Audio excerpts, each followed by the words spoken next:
Мен кешке анамның планшетімен ойнағым келді. Кенет планшеттің бетінде жалтыраған түйме көрінді. Мен оны басып қалдым.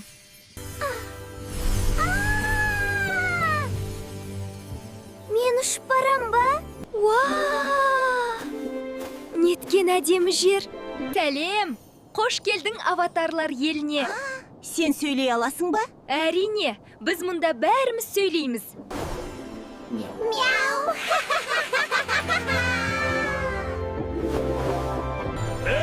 Ей! Неге сонша күліп жатырсыңдар? Біз күлкі жарысын өткізіп жатырмыз. Онда мен де қатсам. Мяу! Айым жеңімпаз болды. Бұл тәж саған ең шынайы күлкі үшін. Рахмет, бірақ мен үйімді сағындым. Қайта келесің ғой. Біз сені күтеміз. Мен міндетті түрде қайта барамын. Себебі ол жақта күлкі ешқашан бітпейді.